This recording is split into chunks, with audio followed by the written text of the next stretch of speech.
इसलिए गालिब ने शायद बहुत खूब कहा है कि न जाने क्या बात है तेरी आगोश में दिल्ली, जब से मैं आया हूँ बनारस की सुबह और लखनऊ की शाम भूल बैठा हूँ। इसलिए इमर्सन नाम के एक दार्शनिक ने कहा है कि कितनी खूबसूरत दुनिया आपको विरासत में मिली है ये इम्पोर्टेंट नहीं है, आप कितनी खूबसूरत दुनिया विरासत में छोड़ के जाते हैं वो बहुत इम्पोर्टेंट है। और ये आपकी परीक्षा के लिए भी यही है कि आप IAS इसलिए नहीं बन पाते हैं, कई बार आप डर जाते हैं और कहते हैं जो हारा वही जो लड़ा नहीं। तो पूरी पृथ्वी नष्ट हो सकती है और आज वर्तमान में विश्व में इतने परमाणु बम हैं कि इस पृथ्वी को कम से कम 30 टाइम्स डिस्ट्रॉय किया जा सकता है। अब आप कमाई पे ज़्यादा जोर दे रहे हैं कि पहले नौकरी फिर हाय हाय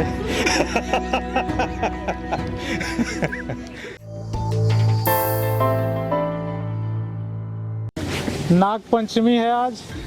आप सबको हार्दिक बधाई इस त्योहार की।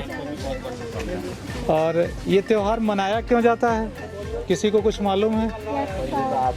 बताओ। Do you have any information about it?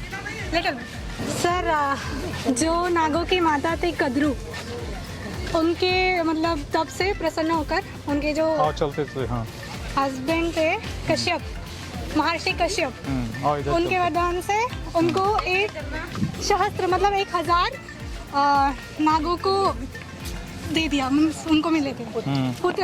हाँ, एज अ पुत्र मिले थे उनको। तो सर ऐसे ही मतलब डीप स्टोरी है बट मैं इतना नहीं जाऊँगी, ऊपर से बताती हूँ। कद्रू जो उसकी सिस्टर थी विंता, उसको दासी बनाना चाहती थी एंड वो कुछ शर्त रखती है। तो सर 1000 जो सहस्त्र जो उसके पुत्र थे, मतलब उसमें से जो एक तो वासुकी और एक अनंतनाग, वो तो मना कर देते हैं, बाकी उसकी शर्त को मान लेते हैं। देन से वो उसको दासी बना भी लेती है। फिर जो ये नाग होते हैं जनेजय के पुत्र को परीक्षित को काट लेते हैं। सो उससे मतलब गुस्से में होकर वो एक यज्ञ कराते हैं जिसमें पूरे नागों को उसमें यज्ञ कुंड में जल जाते कराते हैं। तो उसको रोकने के लिए मनसा देवी का जो पुत्र था, मैं नाम याद नहीं कर पा रही, आस्तिक वो उस यज्ञ को रुकाता है एंड जिस दिन वो रुकाता है उस यज्ञ को, वो नाग पंचमी वाला दिन होता है। Very good. और कोई जो इससे डिफरेंट स्टोरी जानता हो? सबके पास यही स्टोरी है, मैं इसमें थोड़ा सा ऐड ऑन करूं। एक्चुअल में ये एक पौराणिक मान्यताएं हैं और हमारे पास पुराण कितने हैं? 18। और उन्हीं 18 पुराणों में से मत्स्य पुराण एक है। तो उन सब में ये स्टोरी मिलती है कि नाग और मानव के बीच में शत्रुता नहीं थी, ये दोनों साथ में रहते थे। और साइंस की दृष्टि से अगर देखें तो ये कोल्ड ब्लडेड होते हैं और गर्मी में ही ये बाहर निकलते हैं। तो जब ये बाहर निकलते हैं तो डर से कई बार ये जो है आदमी को काट लेते हैं, तो उसके टॉक्सिक एलिमेंट की वजह से मानव की डेथ हो जाती है। और कई बार जो फाइंडिंग्स हैं वो फाइंडिंग्स ये पाई गई हैं कि डेथ विष की वजह से नहीं, डर की वजह से उसका हार्ट बीट बढ़ जाता है और ब्रेन हेमरेज हो जाता है। हमको लगता है कि ये विष की वजह से हुआ है, जबकि वो दूसरा ही फिनोमेना है। और ये आपकी परीक्षा के लिए भी यही है कि आप IAS इसलिए नहीं बन पाते हैं, कई बार आप डर जाते हैं और कहते हैं जो हारा वही जो लड़ा नहीं। और यहाँ की जो टोटल लड़ाई है वो नाग पंचमी के पीछे का जो टोटल कॉन्सेप्ट है वो ये है कि आज आप दिल्ली NCR में रह रहे हैं और दिल्ली NCR को कभी खांडवप्रस्थ कहा जाता था। बाद में यहीं पे इंद्रप्रस्थ की स्थापना हुई थी और इस इंद्रप्रस्थ की स्थापना के लिए अर्जुन की लड़ाई अपने ही पिता इंद्र से हुई थी।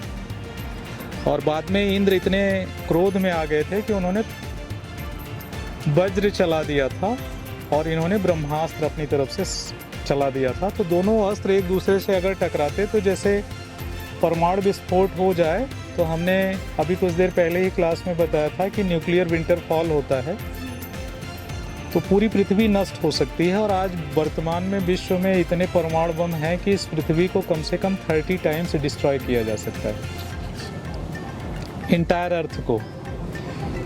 लेकिन कहते हैं कि उस समय भगवान कृष्ण, लॉर्ड कृष्णा का मत्स्य पुराण में जिक्र आता है कि कृष्ण भगवान ने आकर के सुदर्शन चक्र से दोनों शस्त्र को रोक दिया और कहा कि शस्त्र धारण करने का अधिकार उसे है जिसको इस शस्त्र पर नियंत्रण करना आता हो। धारा 144 देखते ही गोली मार देना, कर्फ्यू, ये आपकी प्रशासनिक स्किल है, लेकिन जब आप इसको लागू करते हैं तो इसको वापस लेने की भी पावर आप में ही निहित होती है। कृष्ण ने जब वो युद्ध समाप्त करवाया तो उस युद्ध के पहले की कहानी ये थी कि ये खांडव प्रस्थ में मायासुर नाम के राक्षस का राज्य था और उसका जो मित्र था उसका नाम था तक्षक नाग। तो तक्षक ने सांपों को भेज करके दिल्ली में बहुत सारे जो हस्तिनापुर से लोग आए थे उनको डस लिया था, तो उनकी मौत हो गई थी। और इस मौत को देख करके अर्जुन बहुत क्रोधित हुए और इसी कारण अर्जुन और इंद्र के बीच में लड़ाई हुई थी। बाद में कृष्ण कहते हैं कि अब इस खांडव प्रदेश में एक ऐसा स्थल बनाइए जो ग्रीनरी से भरा हो, जहाँ की अपनी जलवायु तो ना हो लेकिन सभी जलवायुओं का यहाँ पे जो है संगम हो। इसलिए गालिब ने शायद बहुत खूब कहा है कि न जाने क्या बात है तेरी आगोश में दिल्ली, जब से मैं आया हूँ बनारस की सुबह और लखनऊ की शाम भूल बैठा हूँ। तो बनारस की सुबह अपनी कल्चरल आइडेंटिटी के लिए बहुत फेमस है और लखनऊ की शाम अपनी नज़ाकत के लिए। लेकिन वो दोनों गालिब भूल करके यहाँ पे दिल्ली को अपना बना बैठे और यहाँ पे उन्होंने अपनी कर्म भूमि बनाई। और हिस्टोरिकल नॉलेज के हिसाब से हम अगर बात करें तो आपसे ये बात करेंगे कि 1857 के युद्ध को अगर किसी ने देखा था तो मिर्ज़ा गालिब ने देखा था। नाग पंचमी की कहते यहीं से मानव और नागों के बीच में एक दुश्मनी प्रारंभ होती है। मानव और नाग जो मित्र हुआ करते थे, नाग लोक में अर्जुन ने शादी भी की है। तो मानव की और नाग का जो क्षेत्र है, कभी आप राजस्थान जाएंगे तो वहाँ पे पंचपीर का कॉन्सेप्ट मिलता है। और अगर किसी को नाग काट लेता है या सांप काट लेता है तो उसे हम हॉस्पिटल बाद में लेके जाते हैं, पहले उन पंचपीरों के स्थल पर लेकर के जाते हैं, जिसमें दादू पीर है और डिफरेंट काइंड के वहाँ पे हैं।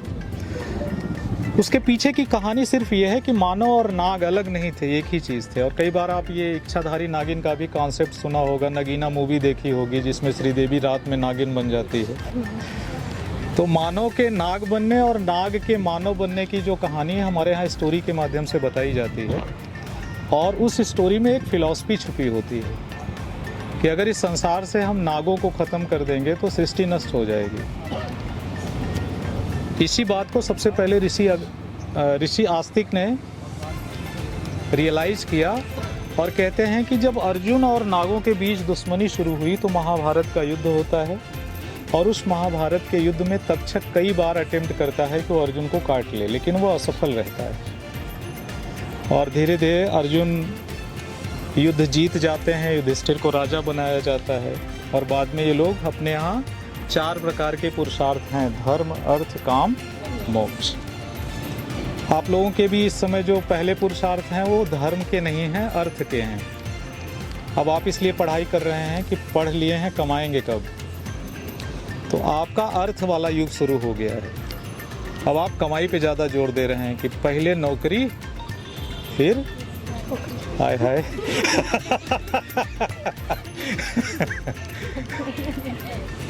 तो काम का अर्थ होता है डिजायर का। अर्थ जब आता है तब व्यक्ति अपनी डिजायर पूरी करता है। और डिजायर में मर्सिडीज बेंच हो सकती है, हेलीकॉप्टर हो सकता है, अमेरिका प्रवास हो सकता है, मसूरी हो सकता है, कुछ भी हो सकता है। ये जो दुश्मनी हुई लंबे समय तक चली और कहते हैं कि युग हमेशा परिवर्तित होता है। Changing is the universal law of nature. परिवर्तन ही संसार का शाश्वत नियम है और एवरीथिंग इज टेम्परेरी, कुछ भी यहाँ परमानेंट नहीं है। ऐसी स्थिति में कहते हैं कि एक नाग राजा परीक्षित किसके लड़के थे?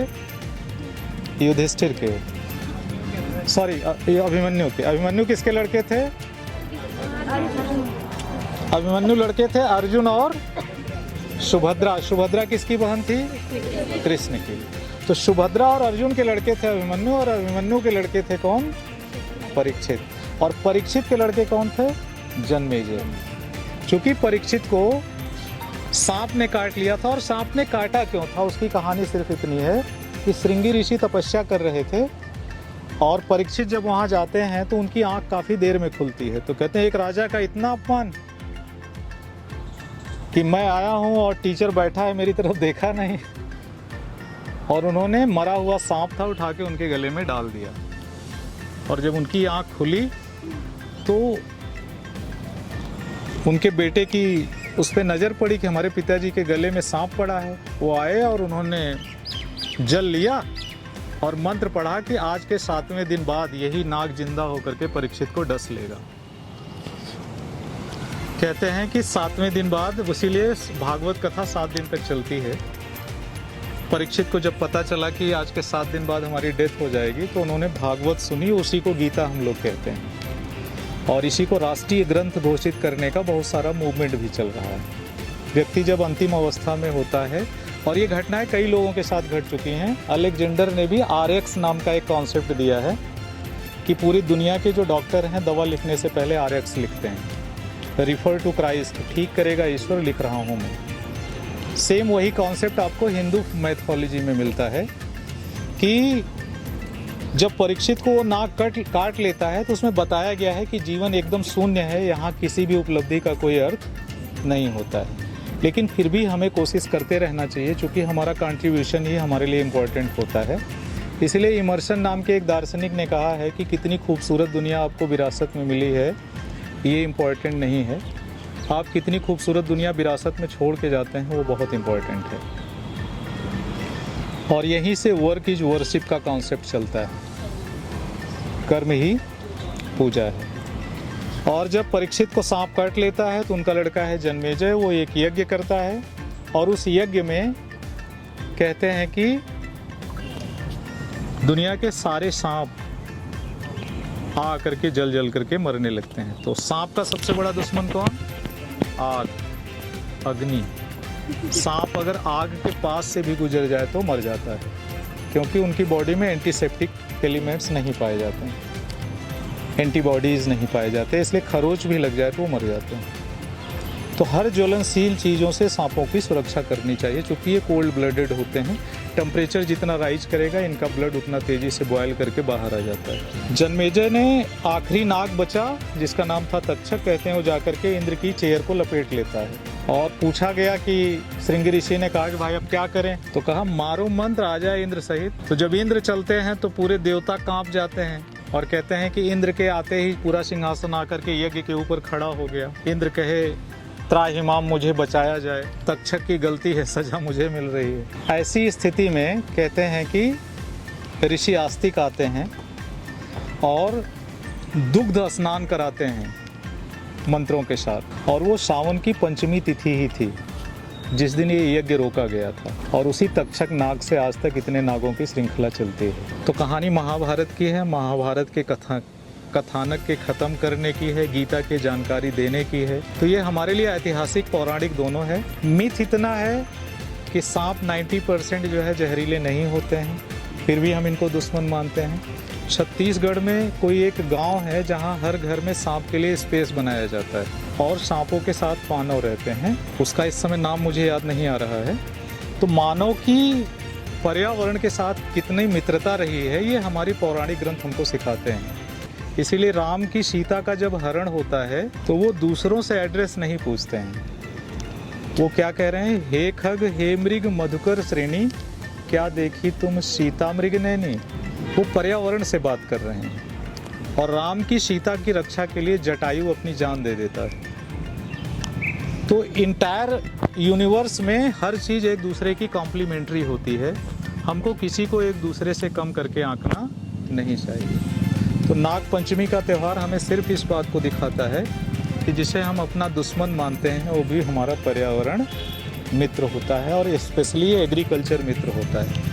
क्योंकि सांप किसका शिकार करता है? चूहों का, और चूहों को एग्रीकल्चर का शत्रु कहा जाता है। इसलिए सांप हमारे पर्यावरण मित्र भी हैं और एग्रीकल्चर फ्रेंड भी। ठीक है, तो आई होप कि मैं आपको बता पाया होऊंगा नाग पंचमी का पौराणिक महत्व क्या है। इसको अलग अलग कथानक से अलग अलग क्षेत्रों में अलग अलग नामों से भी जाना जाता है। तो हमारे लिए नाम इम्पोर्टेंट नहीं है, काम इम्पोर्टेंट है। तो राजा परीक्षित और उनके बेटे जन्मेजय तक की स्टोरी आपको पता चल ही गई है, और इसके पहले अर्जुन ने क्या क्या किया है ये कहानी हम क्लास में बताएंगे। ठीक है, ठीक है बेटा लोग। हाय, क्या आप भी आईएएस की तैयारी करना चाहते हैं? क्या आप पीसीएस की तैयारी करना चाहते हैं? बहुत दिनों से आप स्ट्रगल कर रहे हैं, लेकिन इसके बावजूद भी आपको सफलता नहीं मिली। भागदौड़ करने के बावजूद भी आपको कोई सॉल्यूशन नहीं मिल रहा। सिर्फ आपका टेंशन बढ़ रहा है, आपका पेशेंस जवाब दे रहा है। इसी टेंशन को दूर करने और आपकी हर एक समस्या का समाधान लेकर आए हम, यानी ओजांग गुरुकुल कैंपस। यहाँ हम आपको सिखाएंगे आईएएस और पीसीएस जैसे एग्जाम की तैयारी कैसे आसान तरीके से की जाती है, कैसे डिसिप्लिन फॉलो किया जाता है, कैसे अनुशासन रखा जाता है। अगर आप भी चाहते हैं हम आईएएस और पीसीएस बने और अपनी जिंदगी के सारे सपने पूरे करें, तो अभी ज्वाइन करें Ojaank Gurukul campus. Because when we support the word selfless, the whole universe will support you endlessly.